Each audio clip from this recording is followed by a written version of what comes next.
जय गणेश जय गणेश जय गणेश देवा, माता जाके पार्वती पिता महादेवा, जय गणेश देवा।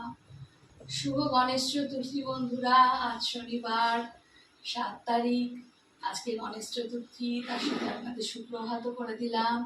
আমি আসনেও একটু গণেশ ঠাকুরকে পুজো করেছি, মানে সবাইকেই আর কি যেমন আসনে করি, আর এখানে আলাদা করে একটু স্থাপন করলাম, করে একটুখানি এই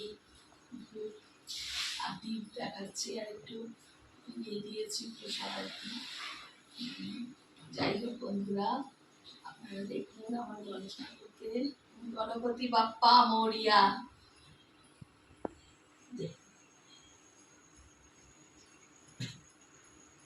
আচ্ছা, সাজানোটা কেমন হয়েছে একটু বলবেন। খুব সাধারণ, কিন্তু ওই আর কি, তাও ভাল লাগে কমেন্টস করলে। এই দেখুন বন্ধুরা, আমার গণেশ ঠাকুরকে আমি সাজিয়েছি, কাছ থেকে একটু দেখাচ্ছি। হলুদ গাঁদা ফুলের মালা দিয়ে সেরকম কিছু করিনি, খুবই সামান্য, তাও আর কি দেখুন। আর এই যে গণেশ ঠাকুরের এটা হলো সাদা মালা দিয়েছি একটা, আর এই যে দেখবেন লাড্ডু আর মোদক দেয়া আছে তার প্রিয় গণেশ ঠাকুরের। আর একটু ধূপ দ্বীপ জ্বালিয়েছি, এই দেখুন আপনারা, হ্যাঁ কেমন লাগছে বলবেন আমাকে। আবার এসে গেলাম বন্ধুরা আপনাদের সামনে। এই যে আমার গণেশ, সিদ্ধিদাতা গণেশ। তো কিছু কথা শেয়ার করতে ইচ্ছে হলো এই পুজো সম্পর্কে, যদিও জানি আপনারা অনেকেই জানেন অনেক কিছু, প্রায় সবাই জানেন, ছোট থেকে আমরা অনেক এইসব পুরাণ কাহিনী শুনে বড় হই।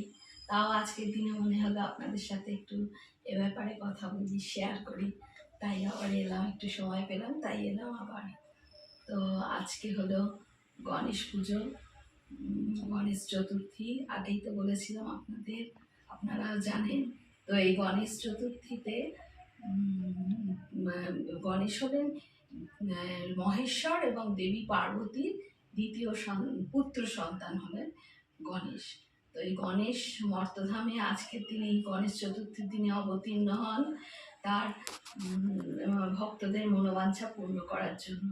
বলা হয় যে গণেশকে সমৃদ্ধি, সুখ, বাধাবিঘ্ন দূর যাতে হয় তার দেবতা বলা হয়, তাই জন্যই তিনি পূজিত হন।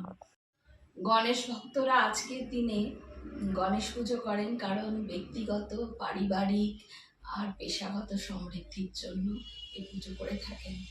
আর গণেশের বাহন আমরা তো সবাই জানি, দূর গণেশের বাহন। আচ্ছা, গণেশ হলো, গণেশ পুজো হয় বা গণেশ চতুর্থী হয় এই ভাদ্র মাসের শুক্লা চতুর্থী তিথিতে এই গণেশ চতুর্থী হয়। মানে বলা হয় যে পুরাণে, যে এই দিন মহেশ্বর ও দেবী পার্বতীর এই দ্বিতীয় পুত্র সন্তান গণেশের জন্ম হয়েছিল। এই জন্ম নিয়েও একটা গল্প রয়েছে। কথিত আছে যে মহেশ্বর এবং দেবী পার্বতীর পুত্র গণেশ যখন জন্মগ্রহণ করেন তখন মহেশ্বর ওখানে ছিলেন না। তো গণেশ জন্ম হওয়ার পর একদিন পার্বতী স্নানে যাবেন, তো তার আগে গণেশকে তার দরজায় পাহারা বসিয়ে গেছে যাতে কেউ না সেখানে প্রবেশ করতে পারে।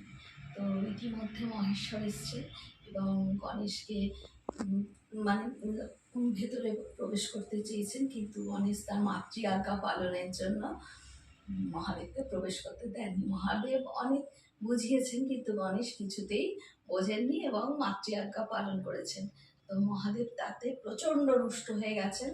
রুষ্ট হয়ে গণেশের কি করেছেন, মানে ধর থেকে মাথা আলাদা করে দিয়েছেন। এবার কিছুক্ষণ পর তো পার্বতী বেরিয়েছেন, পার্বতী বেরিয়ে দেখছেন গণেশের নিথর দেহ পড়ে রয়েছে। এই অবস্থা থেকে পার্বতী তো প্রচণ্ড রুষ্ট হয়ে গেছেন, এবং তখন এদিকে মহেশ্বরেরও আস্তে আস্তে রাগ কমেছে, তিনি ব্যাপারটা বুঝেছেন।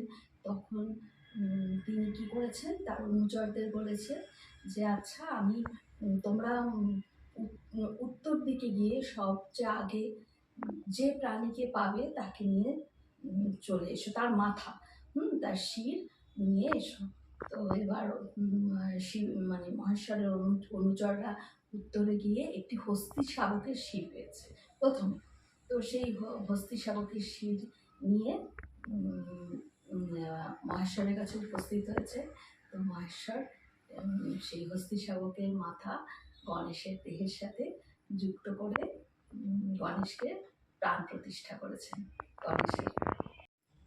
এবং তখন থেকে মহেশ্বর আরও বলেন যে সব পুজোর আগে গণেশের পুজো হবে, গণেশ বন্দনা আগে হবে, তারপর সব পুজো হবে। তো এটা একটা কাহিনী।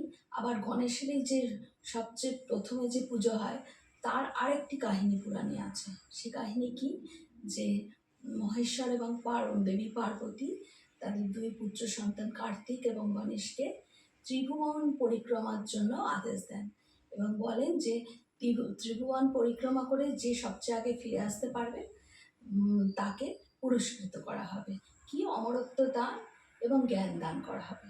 তো কার্তিক তো তাড়াতাড়ি তার বাহন ময়ূরকে নিয়ে ত্রিভুবন পরিক্রমায় বেরিয়ে যান। ফিরে এসে দেখেন গণেশ পার্বতীর কোলে রয়েছে। তো তিনি একটু অবাকই হন এবং পরে জানা যায় গণেশ যা বলেছেন যে আমার কাছে বাবা মা হলো ত্রিভুবন, তো আমি বাবা মাকে প্রদক্ষিণ করেছি এবং এটাকে আমার কাছে ত্রিভুবন প্রদক্ষিণ করা। এই কথা শুনে মহেশ্বর এবং পার্বতীও খুব খুশি হন এবং গণেশকে প্রচুর আশীর্বাদ করেন। এবং তখন থেকে আবার মহেশ্বর বলেন যে সবচেয়ে আগে সব দেবদেবীর আগে পূজিত হবেন গণেশ। এটিও একটি কাহিনী। যাই হোক বন্ধুরা, অনেক কিছু বললাম, আপনারা জানেন অনেকেই এইসব কাহিনী, তবুও ভালো লাগলো আজকের দিনে শেয়ার করতে। ঠিক আছে বন্ধুরা, আর এখন এই পর্যন্ত, আবার আমি আসবো। এখন আপাতত একটু বিরতি নিচ্ছি। দেখুন বন্ধুরা, আমার মেয়ে ভুবনেশ্বর থেকে আমাকে ভিডিও পাঠিয়েছে ওর লুক দেখার জন্য গণেশ পুজোয়। কি দেখুন পোজ দিচ্ছে। বন্ধুরা, এখন ঘড়িতে প্রায় 6:30 বাজে। একটু বেরোচ্ছি বলতে এক দাদা বৌদি আছে খুব কাছের, তো তাদের বাড়িতে গণেশ পুজো আছে, তো সেই জন্য ইনভাইটেশন দিয়েছে, তাই জন্য একটু যাচ্ছি। ওখানে গিয়ে আপনাদের সাথে একটু শেয়ার করব। হ্যাঁ, এই দেখুন বন্ধুরা, মুন্নি বৌদি চণ্ডীদার বাড়ি চলে এসেছি। বৌদি এখন পুজোর আয়োজন করতে ব্যস্ত।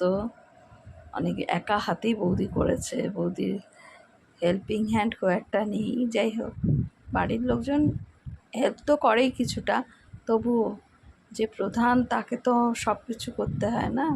দেখুন বন্ধুরা, কি সুন্দর গণেশ ঠাকুর সাজিয়েছে, কি সুন্দর দেখছেন। দাঁড়ান সামনে নিয়ে যাই। আর এখানে সব রয়েছে, সব কিছু সাজাচ্ছে বৌদি, কি ভালো লাগছে না? দেখুন লাড্ডু সাজাচ্ছে প্লেটে, সুন্দর লাগছে দেখতে। চারদিকটা একটু দেখাই আপনাদের ঘুরিয়ে ঘুরিয়ে। ভাল লাগছে খুব। এই যে আমাদের শম্পা বৌদি গণেশজিকে আরতি করছে, কি ভালো লাগছে না? গণপতি বাপ্পা মোরিয়া, কি সুন্দর লাগছে দেখুন। এই যে আমি আর গণেশ ঠাকুর পেছনে, কি সুন্দর সাজানো হয়েছে, কি ভালো লাগছে দেখুন বন্ধুরা। আমরা সবাই সেলফিতে ব্যস্ত, তিন বৌদি, শুভাদি, আমি। বন্ধুরা, ঘড়িতে এখন প্রায় 9:30 বাজে। যদিও অনেকক্ষণ ফিরেছি, কিন্তু এখনও ড্রেস চেঞ্জ করা হয়নি। যাই হোক, আজকের এই গণেশ চতুর্থীর ব্লগটা আমি এখানেই শেষ করব। তো যাওয়ার আগে বলি, যদি ভালো লাগে আমার কথা, আমার ব্লগ দেখতে ভালো লাগে, তাহলে আপনারা সাবস্ক্রাইব করবেন, শেয়ার করবেন, লাইক করবেন, কমেন্ট দেবেন। আজকে এই পর্যন্তই। শুভরাত্রি এখনই করে দিচ্ছি। আসি বন্ধুরা, আবার পরে একটা অন্যদিন নতুন ব্লগ নিয়ে হাজির হব। ঠিক আছে, শুভরাত্রি আরেকবার।